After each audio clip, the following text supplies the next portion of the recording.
Isaac Newton, December 25, 1642, March 20, 1726/27, was an English mathematician, physicist, astronomer, alchemist, theologian, and author, described in his time as a natural philosopher.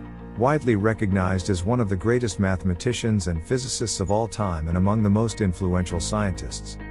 He was a key figure in the philosophical revolution known as the Enlightenment. His book Philosophiae Naturalis Principia, Mathematica, Mathematical Principles of Natural Philosophy, first published in 1687, established classical mechanics.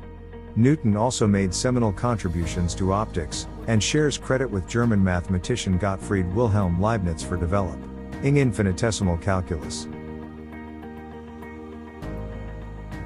If I have seen further than others, it is by standing upon the shoulders of giants.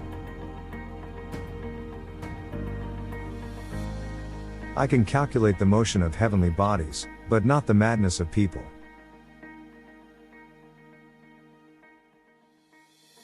We build too many walls and not enough bridges.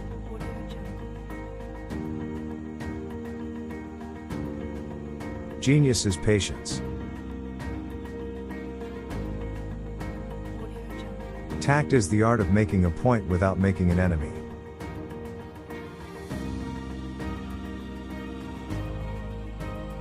I have a fundamental belief in the Bible as the Word of God, written by those who were inspired. I study the Bible daily.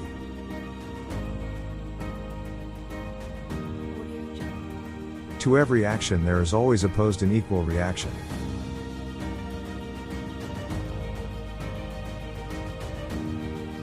Truth is ever to be found in simplicity, and not in the multiplicity and confusion of things.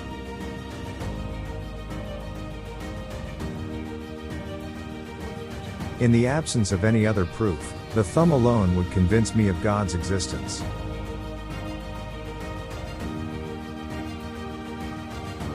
My powers are ordinary.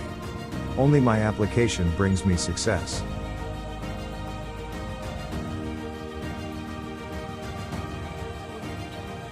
To me there has never been a higher source of earthly honor or distinction than that connected with advances in science.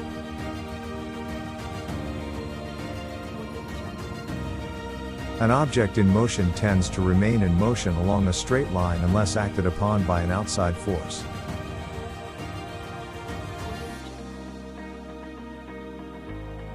This most beautiful system of the sun, planets, and comets, could only proceed from the counsel and dominion of an intelligent and powerful being.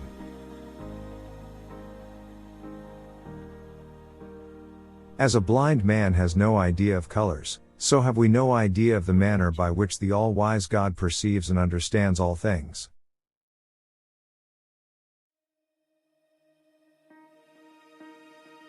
Plato is my friend, Aristotle is my friend, but my greatest friend is truth.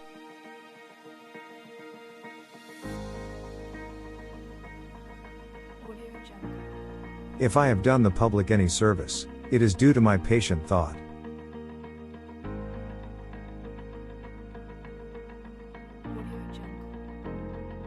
God is the same God, always and everywhere.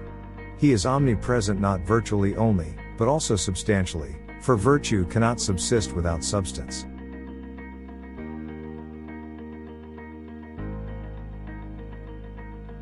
There are more sure marks of authenticity in the Bible than in any profane history.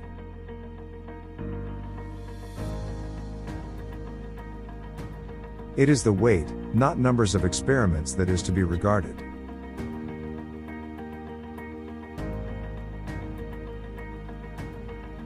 The proper method for inquiring after the properties of things is to deduce them from experiments.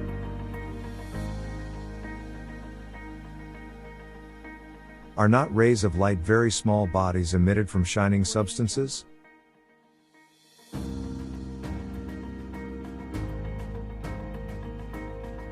Christ comes as a thief in the night, and it is not for us to know the times and seasons which God hath put into his own breast. We are to admit no more causes of natural things than such as are both true and sufficient to explain their appearances.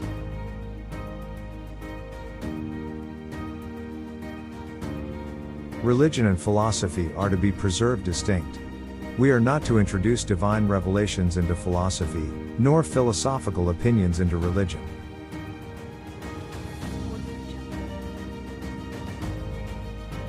We account the scriptures of God to be the most sublime philosophy.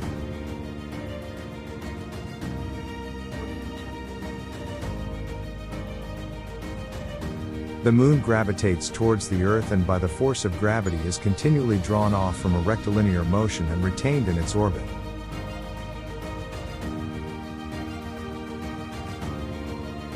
I have explained the phenomena of the heavens and of our sea by the force of gravity, but I have not yet assigned a cause to gravity. Isaac Newton,